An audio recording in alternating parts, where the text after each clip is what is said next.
Hey, my good-looking friends. What you got cooking? I'm in a Hank Williams kind of a mood right now. Hey, good-looking. And I know you guys are good-looking, successful people who are crushing it. I like to believe that about all of my subscribers, particularly when we're talking about people who have recovered, who've gone through deconstruction, who've reconstructed whatever it is they believe in, and moved on to a better, happier future. So I want to talk a little bit about that better, happy future today because it does affect me. And there's part of me that would normally be real bummed about what I'm going to say, but I've thought about it. I don't think I am real bummed. I think it feels like a relief, but I need to say it. Okay, if you know who I am, great. If you don't know who I am, I'm Suzanne Titkemeyer. I used to write a column for Pathos called No Longer Quivering. It dealt with the quiverful evangelical movement, that sticky wicket, that high demand religious organization that kind of crossed all boundaries of Christianity. And mostly I'm talking about non-denominational high-demand religious organizations, or as people sometimes call them, taco churches, totalitarian, authoritative uh, church organizations. So this has nothing to do with any of that today. This is the thing I must talk about today. And why? Well, there's been a lot happening that you guys probably are not aware of. Yesterday, I yet again received a whole raft, a whole spade, a whole bucket of death threats again. And they were all from supporters, fans of this chick without a box of Kleenex. Okay, there has been a lot happening in that world, the not a box of Kleenex world. And I've been vocal lately about this because one of the things that happens when you are treated poorly as a child is you develop this exaggerated sense when things are unjust, when unjust things happen. And when things aren't fair, you tend to flip out. And I've always lived in that space until probably the last 3 or 4 years I've started to realize it about myself and not live in that space any longer because it is anxiety provoking place, okay, and I'm just not going there anymore. And here's the danger. I talk frequently about this without a box of Kleenex chick so much, and I don't mind the comments I get, and I got a few of those yesterday too, where they're stumping around going, "You are the evil, you should go to jail," or "You're awful, I hope bad things happen to you." That's okay, you expect that. It's the internet. People say those things. But when you start getting the messages that are die, something bad is going to happen to you or your children or your husband or your property, what do you do? Well, it really depends upon how serious the threat is. I've gotten those off and on for years for a variety of things. Mostly to do with NLQ, mostly to do with no longer quivering. But since I started talking about what this person has been doing and saying since I knew her, since I worked with her at Pathos, and I try to correct that, every now and then I will get death threats. I got death threats during the Tati Westbrook lawsuit, and I didn't do anything about them other than say I got them, and this person said to somebody, and I have a screen cap of it, that I was not on the list, whatever that means. It seems to indicate that the person has a list of people that are on the death threat list. What does that look like?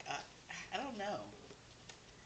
And I'm trying to put this up because if I don't, I'll lose it and I will not know what I have to ask for the next time I need Zyrtec. Here, okay, since I live in Costa Rica. So I was a little shaken up at first, not a little shaken, but I started thinking about it and just shrugged it off and went, oh well, that's just her dumb supporters. Because they aren't the most classy or educated bunch. She seems to draw a certain kind of supporter, and so I just blew that off after freaking out about it for a little bit. Now, in NLQ, I used to routinely give him because of theology. And then the death threat like, you're going to hell! You're going to hell soon! I'm still standing. Still here. So I'm going to keep on standing. But something happened yesterday that kind of brought this from, perhaps I ought to be thinking about this. Back when I was really pounding hard on Steven Anderson and his new IFB, I got a ton of threats saying they were going to come to Costa Rica, they were going to jump the fence and shave my head. And while the rational part of me knows that's not even a possibility because I'm behind a 12-foot concreto wall, and there are alarms and motion detectors and cameras, so that's not even a thing.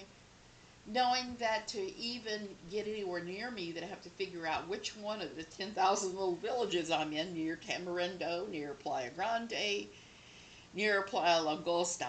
They would have to figure out where I am exactly. And I live in a place with no street addresses, just the turn left where the horse died 3 years ago, and go past the airport. If you go past the airport runway and you've hit the House of Ill Repute, you've gone too far. So I live in a place with those kind of vague, bizarre directions and no actual addresses, okay? And I'm happy about that. So the people with the IFB shook me up for a couple of reasons. I have to talk about that real briefly because it kind of goes in with what I'm talking about. And I'm cold.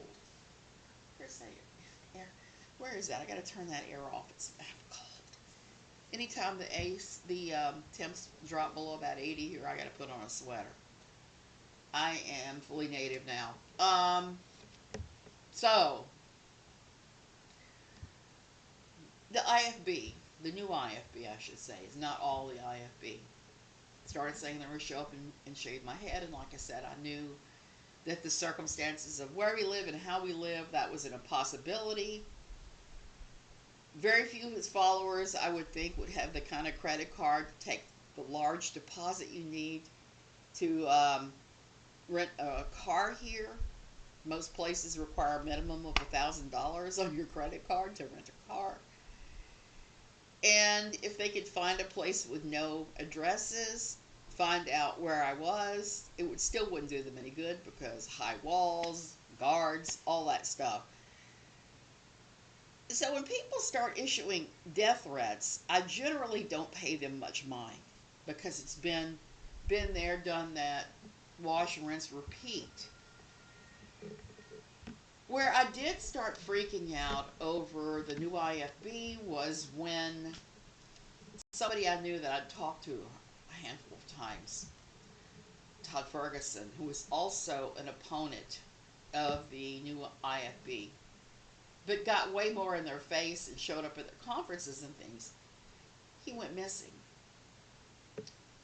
Steven Anderson's supporters and those at his church started posting videos on YouTube rejoicing over his death when his body hadn't even been found. Well, he was still just missing. So when I saw that and started going, why are they rejoicing over his death if he's not been found alive or dead? And that is a frightening moment, my friends. That was one of several things that led to me leaving No Longer Quivering. to stop writing because I got tired of that nonsense, even the ones that are not serious. I got very tired of that nonsense. I got tired of sitting in church and seeing it pop up on my cell phone. You're going to hell. Well, I'm here in church, ain't I? So I got really shaken up over Todd. And the worst thing about Todd is they found his body in an alleyway with the top of his head stove in, like someone hit him with a pipe or a hammer. And the police force, a mistake on the lake, one of those Ohio towns that's beyond ridiculous. I think it was Columbus. Is it Columbus or Cleveland that's a mistake on the lake? I always forget that. I get that mixed up. I'm not as familiar with Ohio, even though I've been there with my husband to visit his relatives. So that one shook me up a little bit because his head was stove in. They found him in an alleyway 3 or 4 days after he went missing. And the coroner there ruled that it was natural causes. They said he had a heart attack and fell down and bonked his little head. You know, if the damages had been from here to here, anywhere around his head, I would have said maybe. But the damage to the top of his head leads me to believe that the coroner there and the mistake on the lake made a mistake. And Anderson supporters rejoiced over the fact that he was dead and nothing was being done. They loved that. They gloried in it.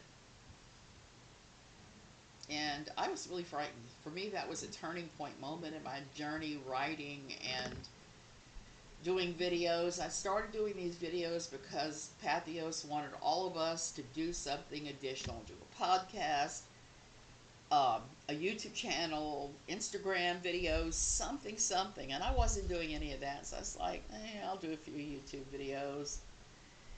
I kind of cut my teeth on Facebook videos because I was doing some very funny and fun stuff where I was reading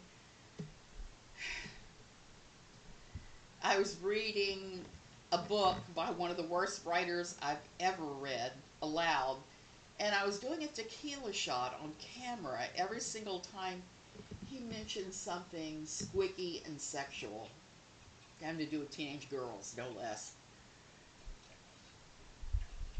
And his claims that if you have the breastises, if you have the boobage, and your period, you're old enough to marry, which is absolutely not true.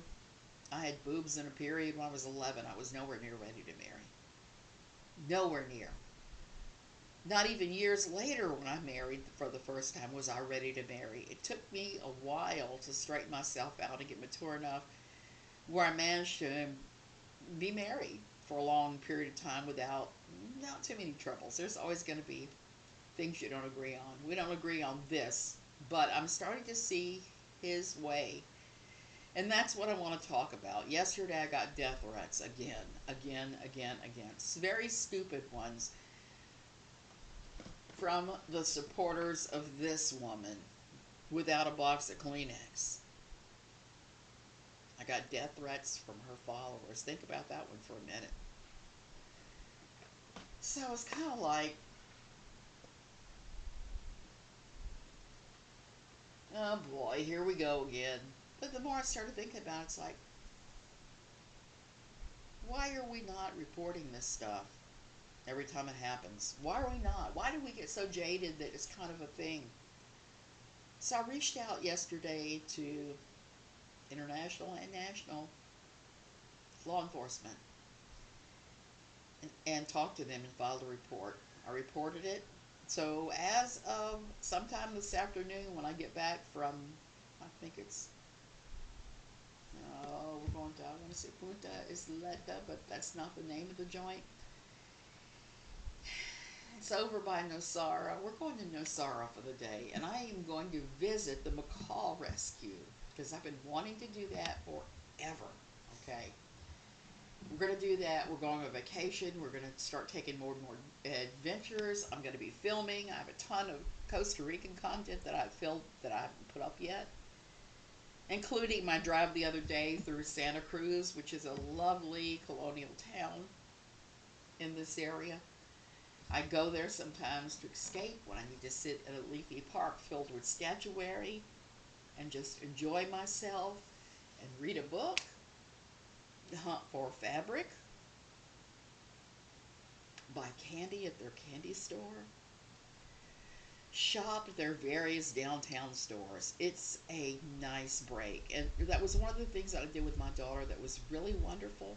I took her there, one of her long visits here, and said, I'm going to show you how the average Costa Rican lives. Let's leave tourist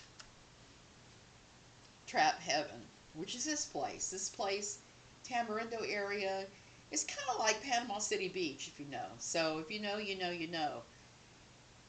So I took her through the countryside, through the beautiful fields where people have horses, cows, sheep, and goats, to this beautiful colonial era town. And we had a blast. So I'm going there today, and then we're going on to Nicoya and then to Samara. And then I'm going to this parrot sanctuary, and we'll be back later tonight. When I get back, one of the things that I'm doing is I'm erasing off all of my content that has to do with without a box of Kleenex. Why am I doing this? I'm doing this on the advice of law enforcement. I won't be speaking about this witch any longer. Nothing.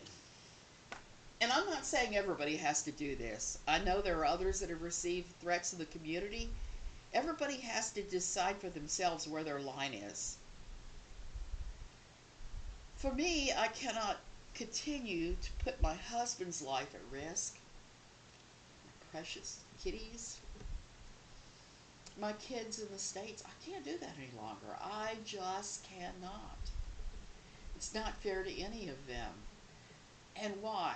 What for? For internet reasons. So I'm probably going to drop off of Reddit as well. I hate doing that. I love Reddit.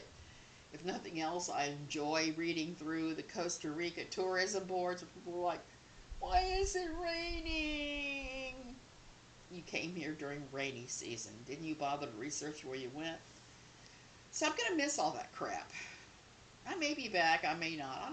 I don't know. Because I don't have a lot of faith in law enforcement of any kind. National, international, whatever. Local. I have no faith in those guys.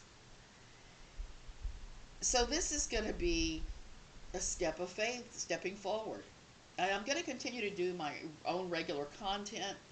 I'm going back to book reviews. I have 3 right now that I owe reviews on, including one that was published today, which was the book by somebody I consider a friend right now, Kevin Young. He put together a book about deconstruction, reconstruction that I've read through, and it's very helpful. It's a good book. So I'm probably going to do that tomorrow, and the day after maybe Trey Ferguson's, and then the day after Adam Nimoy's book about his relationship with his father. I'm going to do the Costa Rican stuff I was just talking about. I'm going to continue to look at these religions that could be conceivably called a cult. Since I'm not monetizing this, I can say cult, I can say fuck, I can say any number of naughty languages. And I am. I'm going to continue to look at things like child abuse, religious child abuse, all of that. And just kind of stay in my lane. Death threats are stupid. Her idiot supporters just are the worst people on the planet, I have to say. They really are. Now, I hope and pray more of them come to the Reddit board and figure out that the person they're following is a horrible person, and go from there. And yeah, I just have to throw a shout out to somebody's legal team at Troutman Law, because they signed me up for their they signed me up for their stupid ads. And I'm nowhere near Minnesota. I'm in Costa Rica. And I've only had one interaction with them where I basically told the attorney that we call graham crackers that he could blow it out of his tailpipe if he thought he was getting a hold of my notes for any possible book, and that his if he needed my correspondence with his client, he needed to get it from his client because she deleted it on my end. And I have no way of pulling up anything more of that than the few that I did screen caps of. That was it. So they signed me up for that crap. And I'm beginning to see this pattern, okay? And I was talking to someone earlier today, and we were talking about how this has impacted various people and how horrible this is. How horrible on every level. And it is. They're blaming the antis for everything bad that's happened to them. They faked a bunch of stuff. There's a bunch of stuff that is just not right that's going on behind the scenes. And I'm stepping out. Not because I'm being sued or anything remotely like that. And not because I'm even sick of it, but mostly because of law enforcement. I'm stepping out. And I'm sorry to do that to you guys. But like I said, after what happened to Todd Ferguson, I owe it to my family to put on my big girl pants. I think I have them behind me still. To put on my big girl pants. And step out from this.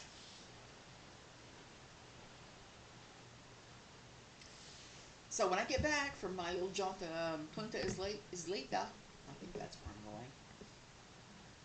going, to